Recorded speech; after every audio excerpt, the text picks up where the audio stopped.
Hello learners, welcome to this lecture on electromagnetic induction of class 12 standard of physics. Before going to electromagnetic induction, let us brush off our mind what we have discussed in your previous lecture about magnetism and matter and application of that magnet. Here we observe that we will perform an experiment on magnetism to understand what is magnetism. Here generally here you see what is being happening in this video.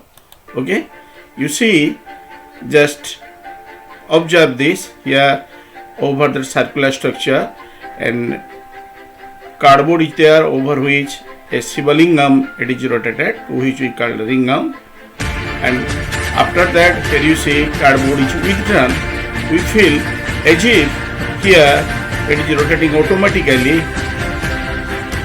and as you know, you see, even if a glass is introduced, it will have no impact. It is keeping on rotating. Whatever this you mark, what mystery is happening there, it is quite amazing to observe this.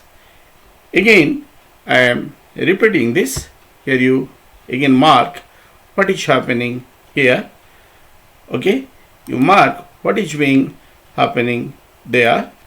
Here generally what happens, why we feel that this Shivalingam it is rotating automatically. Is there the fact that it is rotating automatically? Physics denies that. Nothing will rotate automatically. Nothing will rotate automatically. According to Newton, the father of physics, there is nothing which can rotate automatically. So definitely a force or a torque is responsible which is keep it rotating. So that is from the magnetic field. Definitely in this video you observe in the pedestal there must be a magnet, and this lingam may be another magnet. Both magnetic field will interact, a torque will act on it, and once we apply a little torque in the beginning to keep it rotating, then it starts rotating with the torque from the magnetic field that it is getting. Even if you introduce a glass, it will have no effect. It will keep on rotating. We generally feel as if a magic is going on, but it is not magic, rather it is physics. And generally this Shivalingam, it is generally in Saurashtra in Gujarat. It is in Somnath temple, which is a magnificent temple situated in Sagarkand of Saurashtra in Gujarat. It is one of the 12 holy Jyotirlingas of Lord Shiva, which in Jyotirlinga here in Somnath. And about 1000 years back, when Muhammad Ghazni plundered Somnath temple, he found a lingam revolving above the pedestal without any support like this. Without any support like this. Probably from this one conclusion we must draw here, that probably the ancient Hindus knew the physics well. And what is the physics that is involved in the rotation of this Shivalingam over this pedestal? That is the physics of magnetic attraction and magnetic repulsion. So this is quite interesting. Now let us concentrate on electromagnetic induction. And under electromagnetic induction, here we will go for magnetic flux, Faraday's experiments, Faraday's laws of electromagnetic induction, Lenz's law and law of conservation of energy, expression for induced EMF based on both the laws, and the methods of producing induced EMF, like by changing magnetic field or changing area of the coil or changing the relative orientation of the coil with the magnetic field, eddy currents, self-induction and self-inductance, mutual induction and mutual inductance, and so on and so forth. Well, now let us discuss what is magnetic flux. Magnetic flux through any surface It is defined as the number of magnetic lines of force passing normally through that surface. Okay. In another way, alternatively, one may say it is defined as the product of the area of the surface and the component of the magnetic field normal to that surface.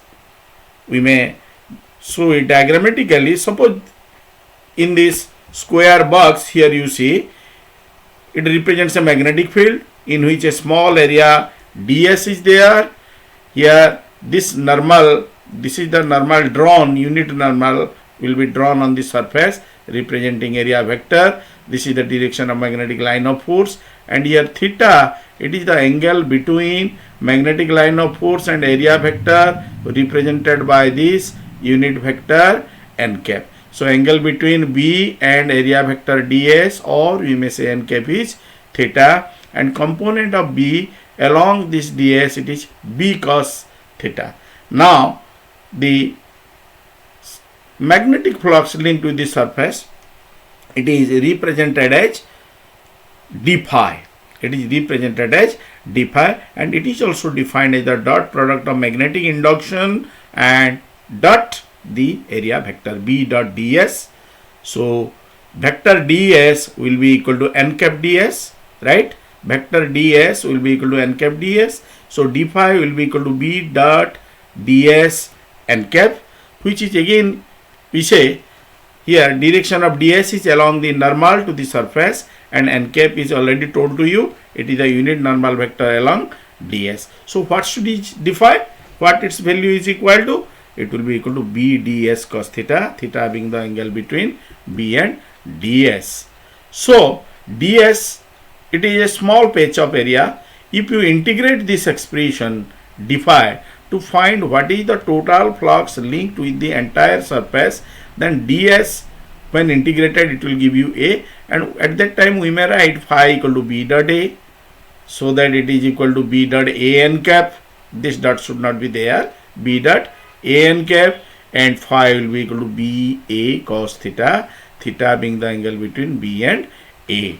Remember, theta being the angle between B and A. So as here you see B A cos theta, all are scalars. It is a scalar quantity. Magnetic flux linked with the surface is a scalar quantity, and phi depends upon B A and theta. It may be positive, negative, or 0 depending upon this value of theta or cos theta. So what is positive flux? Magnetic flux is positive when cos phi is positive. Okay, cos phi is positive, and phi will be positive for theta greater than 0 and less than 90 degree, and for theta greater than 270 and less than or equal to 360 degree. As for example, you take theta equal to 0 degree. So cos theta equal to 1. So phi will have maximum value at that time. Phi will have maximum value. So flux is maximum when theta equal to 0 and is phi equal to BA. Phi equal to BA, not B dot A. It should be BA. And flux is 0 when theta equal to 90 degree. So magnetic flux is 0 for angle between B and A is 90 degree or 270 degree.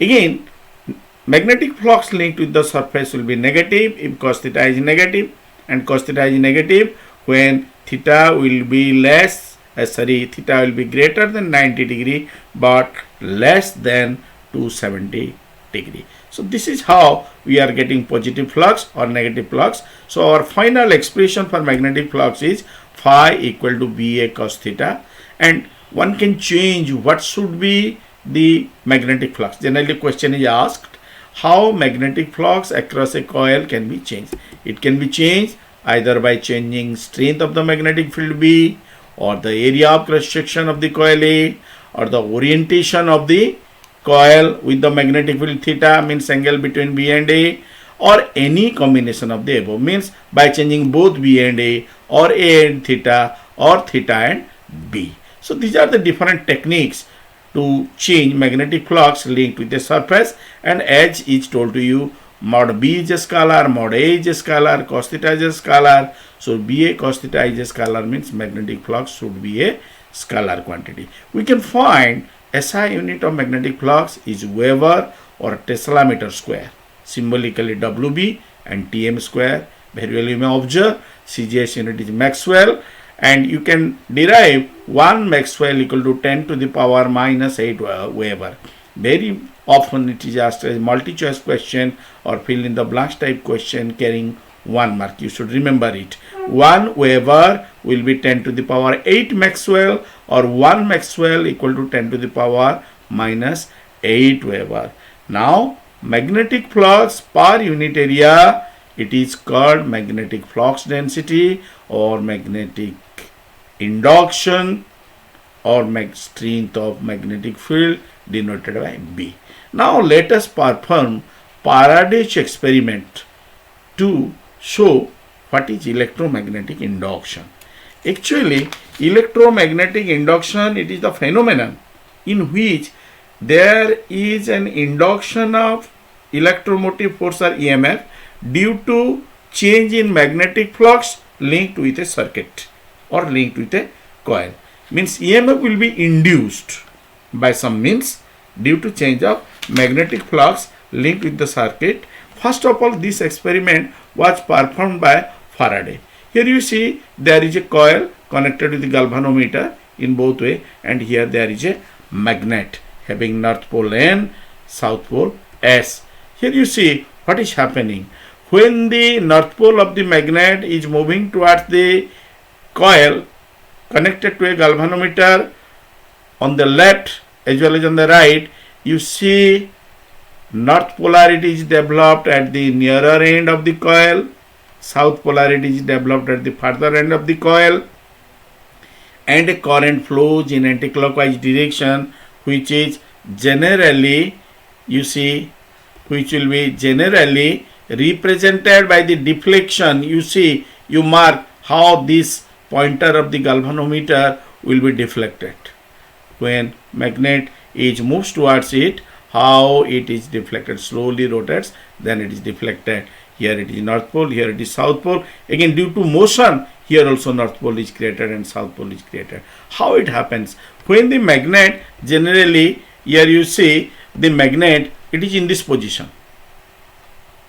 So it will have line of force all around it. Those line of force are passing through left as well as right. They are passing through this coil both in left and right way. But when the magnet is moves towards the circuit or coil on the left hand side, the lines of force becomes closer and closer to the left and farther from the right coil. So here number of line of force penetrating will be more, here number of line of force penetrating into less, and you know number of line of force per unit area may measure your magnetic flux. So here magnetic flux linked with the circuit changes, also with the circuit changes, thereby inducing an EMF in it and a current flows through it. The current induced is called induced current or back current. Why back current we will see later on, and the EMF induced, it is called induced EMF. Same thing happens for the second circuit. Here you observe, but here south polarity is moved, and when south polarity is moved at the nearer end, north polarity is moved, north pole is developed here. In the second case, south polarity is moved, south pole is developed here. And direction of current, you see, when north pole moves, it is anti-clockwise. When south pole moves, it is clockwise. It gets changed. So our conclusion here is by moving the magnet towards a coil. Here you see again a magnet is there here. You mark the line of force that I was telling here. When it becomes closer to the coil, more number of line of force penetrate into it. So a current flows through it, which is shown by the deflection of the galvanometer. Again I am showing a current is flowing through it, which is shown by deflection of the galvanometer. Again you mark the magnet is moving slowly, more and more number of line of force penetrate into it. So galvanometer gives a deflection indicating current flows through the circuit. So here you may say magnetic flux linked with the coil changes relative to the position of the coil. So when relative position means distance between magnet and the coil changes as the magnet from this position becomes closer and closer to this coil.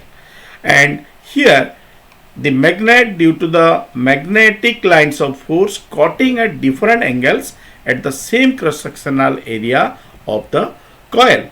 So what we observe, you see, here we observe that there is a relative motion between the coil and the magnet, or induced, when there is relative motion, there is induced polarities of the magnet. Polarity is induced in the coil rather. So due to relative motion between the coil and the magnet, there is induced polarity in the coil, and direction of the current through the galvanometer, and hence deflection in the galvanometer. Let us observe what is the direction. When north polarity is moving towards it, what is the direction? When south polarity is moving, what is the direction? And another fact is that the induced EMF is available only so long as there is relative motion between the coil and the magnet. If there is no motion, then what happens? No EMF is induced. We can mark from your previous cases here. You see, just I back to our previous discussion. Here you see, when here the magnet is there, no current is flowing. Okay, but when the magnet is moving, then current is flowing. So whenever there is relative motion, only at that time current is flowing. Same thing also happens here. You see, in this case, here when the magnet moves, you see current is flowing. So only when there is relative motion between these two, magnet, relative motion, either magnet is moving towards the coil, or coil is moving towards the magnet, or both are moving towards each other, we may say there is relative motion between the coil and the magnet, then only EMF is induced, otherwise no EMF is induced. So how this can be materialized? Here, relative motion between coil and magnet means coil can be moved by fixing the magnet, or both the coil or magnet can be moved either towards each other or away from each other. So there must be relative velocity between them. Again, magnetic flux linked with the coil changes due to the position of the coil and position of the magnet. If position of the coil is changed or magnet is changed, we may say relative position definitely changes. Now, current and hence direction is large current will be produced and large deflection will be produced when the relative velocity between the coil and the magnet, and hence rate of change of flux across the coil is more. That is to say, more is the rate of change of flux, more is the current, and more is the deflection. One can also observe the electromagnetic induction phenomenon in the second experiment of Faraday. Here you see there is a coil, we have named it primary, a source of EMF battery is there, this is the negative polarity, this is the positive polarity, and a key is there which is open. So no current is flowing through the circuit. You mark, we bring another coil, another circuit near about it, S, secondary S, primary P, a galvanometer is connected. And when we close this key, current will flow through this key and current will flow through this circuit. When current is flowed, due to magnetic effect of current, around it magnetic field will be developed. Gradually magnetic flux will change.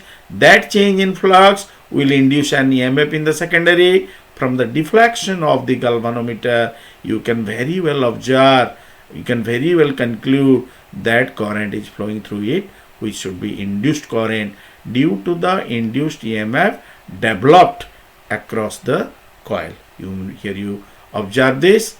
Here you see what happened.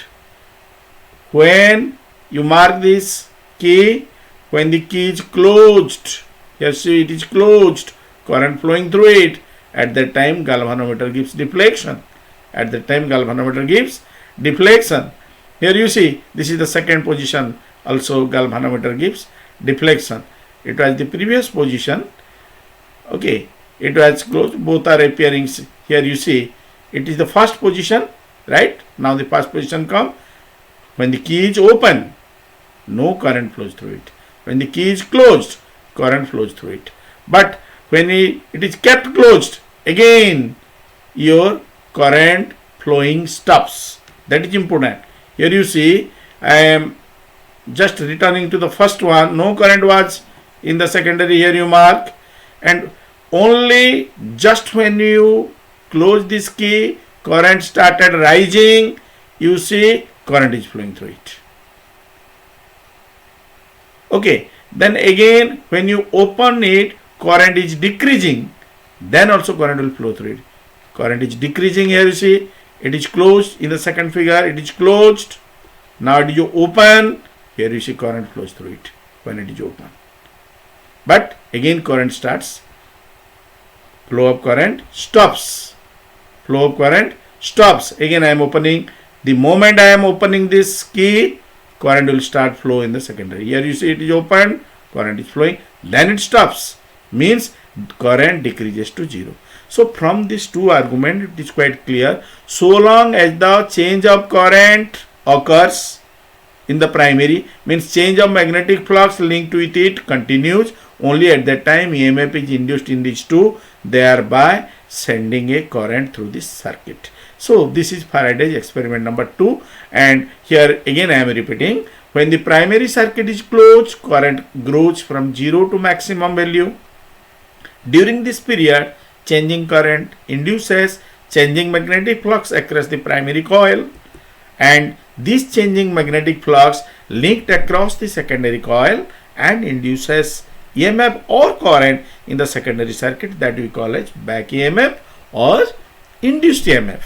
But you remember, induced EMF or current and hence the deflection in the galvanometer, it persists, it remains, or it lasts so long as change of current in the primary coil continues, and hence magnetic flux in the secondary coil will change. Once it stops changing, either increasing or decreasing, no EMF is induced at all, no current is flowing at all. So when the primary circuit is open current, when the primary circuit is open, current decreases from maximum to 0 when you just close the primary circuit, and during this period changing current induces changing magnetic flux across the primary coil, and this changing magnetic flux is linked across the secondary coil, which induces current or EMF in it. However, the direction of the current in the secondary coil is reversed, it will be made opposite, and hence the deflection in the galvanometer is opposite to the previous case. This should be remembered. Now, basing upon this observation, Michael Faraday stated the laws of magnetic induction. Generally, he stated two laws. His first law is that whenever there is a change in the magnetic flux linked with a circuit, an EMF, and hence a current is induced in the circuit, it lasts so long as change of magnetic flux continues. This is the first law. Second law, the magnitude of induced EMF is directly proportional to the change of magnetic flux linked with a circuit. Already we have explained the first law, change of magnetic flux linked with the circuit, if it continues, then EMF will be induced and current will be flowing through the circuit. And according to second law, more is the change of rate of magnetic flux, more is the induced EMF and more is the current. Mathematically here you see, we may express, if rate of change of magnetic flux, it is represented by d phi by dt, E is directly proportional to minus d phi by dt, or E equal to, introducing a constant of proportionality, it is minus d phi by dt. Why negative sign occurs, that we will explain in Lentz's law, because direction of the induced EMF and the cause which is producing that induced EMF are not same, these are in opposite direction. And generally here K is constant, when generally K is the constant of proportionality, and if you choose the unit of E and d phi by dt, K may be made equal to 1. Means when E equal to 1, d phi by dt equal to 1, then magnitude of K will be obviously equal to 1. So putting K equal to 1, we have E equal to minus d phi by dt. If change in magnetic flux occurs from phi 1 to phi 2 in t second, means dt equal to t and d phi equal to phi 2 minus phi 1, then E will be equal to minus phi 2 by phi 1 division t. This is the mathematical form or mathematical statement of Faraday's second law of electromagnetic induction. So Faraday's first law and second law gives idea about how EMF is induced and what is the magnitude of EMF induced in the circuit. Next law of induction is due to Lenz. So we may say electromagnetic induction will have two laws. One is your Faraday's laws, second one is Lenz's law. Faraday's law gives idea about magnitude of induced EMF, but Lenz's law gives idea about direction of induced EMF. What this law is about? Already told to you, it deals with the direction of the EMF induced in the circuit due to a change in magnetic flux. And it states that the direction of the induced EMF is such that it tends to oppose the change which produces it. The direction of the induced current or induced EMF is such that it opposes the change which is or that is producing it. In other words, if current is induced due to motion of the magnet, then the induced current in the coil sets itself to stop the motion of the magnet. If the current is induced due to change in current in the primary coil, then induced current is such that it tends to stop that change. But this law, so we may say the EMF induced is opposing in nature. That's why E was equal to minus d phi by dt. And we will observe now, Lenz's law is on the basis of the law of conservation of energy. You see, according to Lenz's law, the induced EMF opposes the change that produces it. It is this opposition against which one has to do work in causing the change in magnetic flux. So that work done must be at the cost of some mechanical energy. And you know, energy can neither be created nor be destroyed, but can be converted from one form to another. It is needless to say to you, already you are acquainted with this from your first year course. Well, mechanical energy hence will be converted into electrical energy, and that work done induces an EMF, induced EMF or induced current. So we may say Lenz's law is according to the law of conservation of energy. It satisfies conservation law. But if, however, the reverse would happen, reverse means induced EMF does not oppose or acts the change. यदि से change को oppose करू न था, अगर वो oppose नहीं करता तो क्या होता? Then a little change in magnetic flux would produce an induced current which would help the change of flux further, thereby producing more current. The increased EMF would then cause further change of flux and it would further increase the current and so on. This would create energy out of nothing, which would violate the law of conservation of energy. So this is how one can satisfy that Lenz's law is on the basis of or in accordance with law of conservation of energy. Now let us find what is the expression of EMF induced in a circuit based upon both these laws of Faraday and Lenz's law. You see, E equal to minus d phi by dt according to Faraday's law, and if initial flux is phi 1, final flux linked with the circuit is phi 2, that takes place in time t, then E will be equal to minus phi 2 minus phi 1 by t.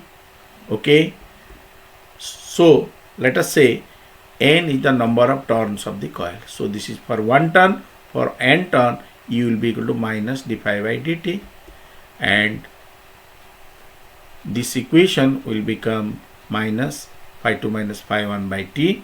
It is quite obvious.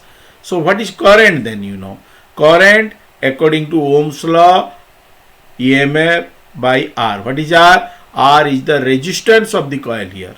R is the resistance of the coil here. Now replace E. What is E? Minus d phi by dt. So here for one turn I am finding, for one turn minus d phi by dt by R means it is minus d phi by R dt. If it is n turn, just you multiply R just you multiply n, there will be no problem. So what will be the charge associated with this coil here? What is the charge which is flowing, due to which the induced current is there? You know, current is nothing but rate of flow of charge, dq by dt. So I equal to minus d phi by r dt means dq equal to minus d phi by r dt. dt cancels out, so dq will be equal to r. So total charge you may find by integrating this, and using this formula you may calculate. Suppose phi 1 is given, phi 2 is given in a numerical problem, time t is given, you can calculate what is the EMF induced.